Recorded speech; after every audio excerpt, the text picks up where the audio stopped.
Commitment తో బయలుదేరి ఉన్న పదవులకు రాజీనామా చేసి ఆనాడు 45-46 ఏళ్ల వయసులో కేసీఆర్ గారు పార్టీ పెట్టిండు. ఇవాళ మాట్లాడడం చాలా అల్కట్ పని. ఎవరు పడితే వాళ్ళు మాట్లాడొచ్చు, ఏది పడితే అది మాట్లాడొచ్చు. భూమికి జానడు ఉన్నోడు కూడా ఎగిరెగిరి పడుతున్నాడు. ఇవాళ నేను ఇవ్వలే మళ్ళీ మీరు నేను పేర్లు చెప్పకూరు. భూమికి జాననున్నోడు 3 ఫీట్లు ఉన్నోడు కేసీఆర్ ఏం చేసిండు, కేసీఆర్ ఎవరు అని మాట్లాడేటోళ్ళు కూడా ఉన్నారు. ఇవాళ ఆ రోజు తెలంగాణ కనీసం ఎట్లుంటుందో తెలియదు, ఆకారం ఏందో తెలియదు, ఇక్కడ ఏముందో తెలియదు, యాడ ఏ నది ఉందో తెలియదు. అట్లాంటి వాళ్ళు కూడా ఇవాళ మాట్లాడుతూ ఉన్నారు, ఎగిరెగిరి పడుతున్నారు. అప్పుడప్పుడు కాలం మనది కాదైనప్పుడు, కాలం మనది కానప్పుడు వానపాములు కూడా నాగుపాముల లెక్క బుసగొడుతుంటే చూడాలి. అప్పుడప్పుడు గ్రామ సింహాలు కూడా సింహాల లెక్క గర్జిస్తుంటే మన కర్మ చూడాలి. గ్రామ సింహం అంటే ఎరికేనా మీకు? ఏంటిది? మీరు కరెక్ట్గా డిసైడ్ చేసుకోరు భయ్. కుక్కనా నక్కనా ఏదో డిసైడ్ చేసుకోరు మీరు. మొన్న అసెంబ్లీలోనేమో మీరు హరీష్ నక్క కథ చెప్పి విన్నారా? ఇన్లే. నేను చెప్తా ఇక మళ్ళీ ఒక్కసారి ఆ కథ విన్నారా? నేను ఒక్కసారి చెప్తాను, విననోళ్ళ కోసం చెప్తా.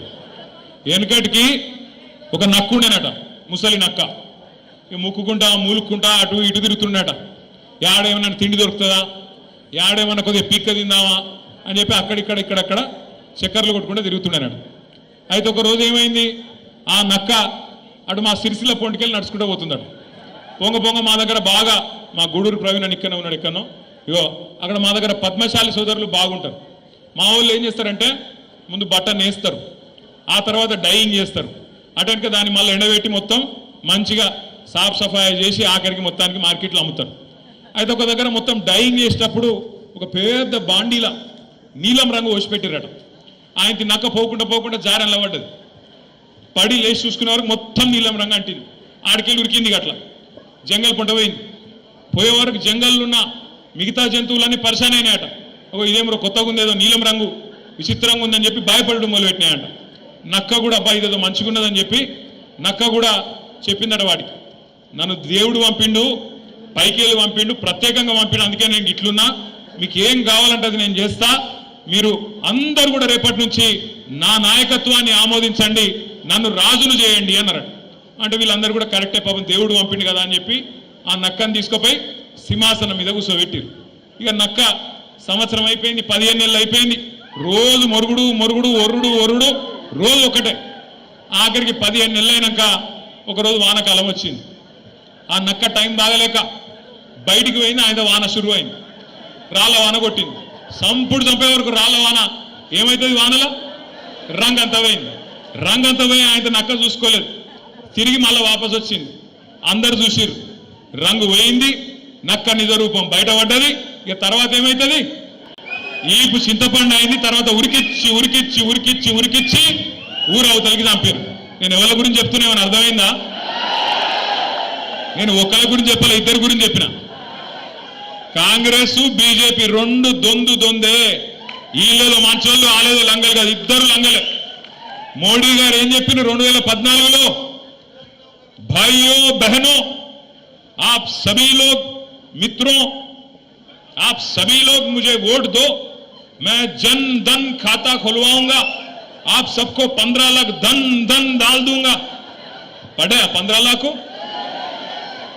పడాలి. కానీ మనకు ఎందుకో కానీ మరి బీజేపీ ఓట్లు అయితే బాగానే గుద్దుతారు. కరీంనగర్లో 15 లాఖ లేదు, 15 రూపాయలు కూడా లేదు, వచ్చింది లేదు, చేసింది లేదు.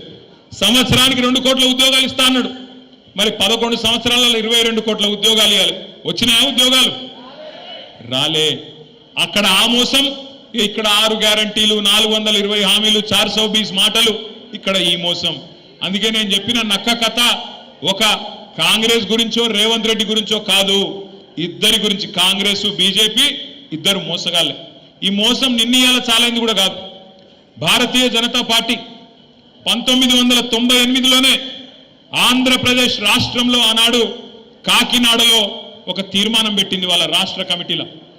ఒక్క ఓటు వేయండి బీజేపీకి, 2 రాష్ట్రాలు ఇస్తాం, ఒక ఓటు 2 రాష్ట్రాలు అని చెప్పి 1998లోనే కాకినాడలో తీర్మానం చేసింది. మరి ఇచ్చిండ్రా తెలంగాణ 98 తర్వాత? ఇచ్చిర్రా అయింది? ఇయ్యలే. కాకినాడ తీర్మానం కాకెత్తుకపోయింది. బీజేపీ ఆ రోజు మోసం చేసింది. ఇక కాంగ్రెస్ మోసం అయితే చెప్పే అవసరమే లేదు. మొదటి నుంచి మోసం చేసుకుంటూ వచ్చిన పార్టీ తెలంగాణకు కాంగ్రెస్ పార్టీ. మనందరం గుర్తుపెట్టుకోవాల్సింది ఒకటి, ఇవాళ మనం ఉన్న ఒక ప్రత్యేకమైన పరిస్థితుల్లో 24 ఏళ్ల నుండి 25వ సంవత్సరంలో అడుగు పెడుతున్న ఈ సందర్భంలో రాష్ట్రంలో ఏ మూలకి పోయినా, ఏ ఊరికి పోయినా, ఏ గల్లికి పోయినా, ఏ మనిషిని ఇట్లా కదిపినా ఒక్కటే మాట వినబడుతున్నది. పోయి ఒక రైతును అడగండి, ఏ ఊళ్ళోనైనా సరే, అది మా గంభీరావుపేట మండలం నర్మాల కావచ్చు, లేదా ఇక్కడ ఎల్కతుర్తి దాకా కావచ్చు, లేదా అక్కడ పోతే మంతినిలో కాటారం దాకా కావచ్చు, ఇంకొకడ కావచ్చు, ఎక్కడ పోయి ఏ రైతును ఒక్కసారి ఇట్లా ఒక్క మాట మాట్లాడించినా గుడ్లకెళ్ళి నీళ్ళు వస్తున్నాయి. బాధ మామూలు బాధ వ్యక్తం చేస్తలేరు. ఏం చెప్తున్నారు? కేసీఆర్ ఉన్నప్పుడే బాగుండే అన్నా, కేసీఆర్ ఉన్నప్పుడే మంచిగుండే, అన్యాయం అయిపోయింది, బతుకు ఆగమైపోయిందని చెప్పి మాట్లాడుతున్నారు. నేను చెప్పేది కరెక్టేనా కాదా? ఒక్క రైతు కాదు, ఎక్కడికక్కడ రాష్ట్ర వ్యాప్తంగా పంటలు ఎండిపోతుంటే, రైతు బంధు పడక బాధ అవుతుంటే, రుణమాఫీ కాక బ్యాంకుల చుట్టూ చెప్పులు అరిగేటట్టు తిరుగుతుంటే రైతులకు ఇవాళ ఎవరు గుర్తొస్తున్నారు? ఎవరు గుర్తొస్తున్నారు? కేసీఆర్ గుర్తొస్తున్నాడు. కేసీఆర్ గారు కూడా చెప్పిండు, కాంగ్రెస్ కు ఓటేస్తే రైతు బంధుకు రామ్ అవుతుందని చెప్పిండా లేదా? మరి అయిందా లేదా?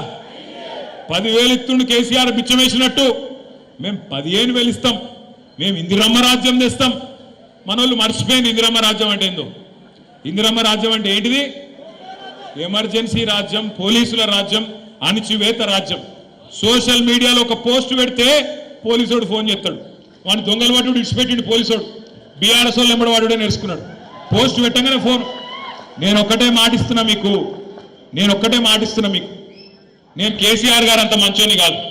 మళ్ళా మన టైం వస్తుంది, మళ్ళా బరాబర్ మన టైం వస్తుంది. వచ్చినాక పేర్లు రాసి పెట్టుండ్రి, ఒక్కొక్కరిని ఏమేం చేయాలో అని చేద్దాం, వదిలిపెట్టే సమస్య లేదు. దబ్బన కొంతమంది అనుకుంటారు మేము రిటైర్ అవుతాం, ఇంటికి పోతాం, మమ్మల్ని ఏం బిక్తారు అనుకుంటున్నాము. రిటైర్ అయి వేరే దేశానికి పోయినా రప్పించి తప్పకుండా అన్ని లెక్కలు సెటిల్ చేస్తాం, హిసాబ్ కితాబ్ మొత్తం చూస్తాం. గట్ల ఊకునే బాబత్ కాదు. ఇదివరకున్న కథ వేరు, ఇప్పుడున్న కథ వేరు. కానీ ఒకటి మాత్రం వాస్తవం, ఇలా ప్రజలకు ఏ కష్టం వచ్చినా, ఎక్కడ ఏ ఇబ్బంది వచ్చినా గుర్తొస్తున్నది మన నాయకుడు కేసీఆర్. మొన్న నేను చూసిన హైడ్రా పేరు మీద ఒక ఆడబిడ్డ పాపం చెప్పుల దుకాణం నడుపుతున్నది హైదరాబాద్లో నాచారంలో. ఆమె దుకాణాన్ని హైడ్రా వాడు వచ్చి ఆ బుల్డోజర్ అదేదో హిటాచి పెట్టి కొట్టేస్తున్నాడు. అది పెట్టి కొట్టేస్తుంటే ఆమె మొత్తుకుంటున్నది ఆడ నిలబడి, అన్నా కేసీఆర్ అన్నా ఎక్కడున్నావు రా అని ఆయన చూసిరా లేదా మీరు? అగో ఇవాళ రాష్ట్రంలో ఎవలకు ఏ కష్టం వచ్చినా ఆటో డ్రైవర్లు తమ ఆటోలు వెనుక రాసుకుంటున్నారు, అన్నా తప్పైపోయింది, అన్యాయం అయిపోయినాం, ఆగమైపోయినాం, కేసీఆర్ గారు ఎక్కడ ఉన్నావు అని ఆటో డ్రైవర్లు యాద్ చేసుకుంటాను, ఉద్యోగులు యాద్ చేసుకుంటాను. 73% జీతం పెంచిండు కేసీఆర్, మమ్మల్ని కడుపులో పెట్టుకొని చూసుకున్నాడు కేసీఆర్, మాకు స్పెషల్ ఇంక్రిమెంట్ ఇచ్చిండు కేసీఆర్. కానీ ఇవాళ ఈ ప్రభుత్వాన్ని నమ్మితే 5 డిఏలు బాకీ ఉన్నాయి, కేసీఆర్ ఇచ్చిన పిఆర్సీ నడుస్తున్నది, 1వ తారీఖు జీతం ఇచ్చుడే ఎక్కువ, మీకు మీరికెళ్ళి ఏమి ఇవ్వాలని చెప్పి ముఖ్యమంత్రి మాట్లాడే పరిస్థితి. ఇలా మా తమ్ముళ్ళు నిరుద్యోగులు, మా చెల్లెళ్ళు వాళ్ళు యాద్